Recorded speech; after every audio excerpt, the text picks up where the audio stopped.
പുനർജനി കേസിൽ മുഖ്യമന്ത്രി V D സതീശന് വിജിലൻസിന്റെ clean chit. സതീശനെതിരെ തെളിവില്ലെന്ന vigilance ഡയറക്ടറുടെ റിപ്പോർട്ട് ആഭ്യന്തര വകുപ്പ് അംഗീകരിച്ചു. സതീശനെതിരെ ഒരു തെളിവും കണ്ടെത്താൻ കഴിയാത്ത സാഹചര്യത്തിൽ എല്ലാ നടപടികളും അവസാനിപ്പിച്ചതായി ആഭ്യന്തരമന്ത്രി രമേശ് ചെന്നിത്തല അറിയിച്ചു.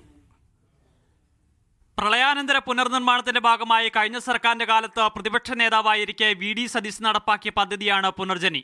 വിദേശത്തു നിന്നടക്കം ഫണ്ട് സ്വീകരിച്ചത് ചട്ടവിരുദ്ധവും ക്രമക്കേടും നടന്നിട്ടുണ്ടെന്നായിരുന്നു പരാതി. ഇത് വിശദമായി പരിശോധിച്ച ശേഷമാണ് വിജിലൻസ് ഡയറക്ടർ മനോജ് എബ്രഹാം ആഭ്യന്തര വകുപ്പിന് റിപ്പോർട്ട് സമർപ്പിച്ചത്. വി ഡി സതീശനെതിരായ ആരോപണങ്ങളിൽ യാതൊരു തരത്തിലുമുള്ള തെളിവും കണ്ടെത്താനായിട്ടില്ലെന്നാണ് റിപ്പോർട്ട്. ഇതിനെ തുടർന്നാണ് കേസ് അവസാനിപ്പിക്കാനുള്ള തീരുമാനം. മുൻ സർക്കാരിന്റെ കാലത്ത് രാഷ്ട്രീയ പ്രേരിതമായ എടുത്ത കേസായിരുന്നുവെന്ന് ആഭ്യന്തര വകുപ്പ് മന്ത്രി രമേശ് ചെന്നിത്തല പറഞ്ഞു. ഭരണം മാറിയതിന്റെ അടിസ്ഥാനത്തിൽ മുഖ്യമന്ത്രിക്ക് ക്ലീൻ ചിറ്റ് നൽകിയല്ല, അടിസ്ഥാനരഹിതമായ കാര്യമാണ് അന്ന് അതിൽ ഉന്നയിച്ചത്. അതുകൊണ്ട് തന്നെ അത് നിലനിൽക്കുന്നതല്ല. പുനർജനി പദ്ധതിയുടെ ഭാഗമായി വീട് നഷ്ടപ്പെട്ട 270 പേർക്ക് അത് വീണ്ടും നിർമ്മിച്ചു നൽകിയിരുന്നു. ദുബായിലും UK-യിലും ഉൾപ്പെടെ സന്ദർശനം നടത്തിയാണ് വി ഡി സതീശൻ ഇതിനായി പണം സമാഹരിച്ചത്. വിദേശ നാണയ വിനിമയ ചട്ടം ലംഘിച്ചെന്നായിരുന്നു ആരോപണം. മണപ്പാട്ട് ഫൗണ്ടേഷൻ എന്ന സ്ഥാപനം വഴിയായിരുന്നു പണം കൈമാറിയിരുന്നത്. കഴിഞ്ഞ സർക്കാരിന്റെ കാലത്ത് CBI അന്വേഷണത്തിന് ശുപാർശ ചെയ്തിരുന്നു. മീഡിയ 1 തിരുവനന്തപുരം.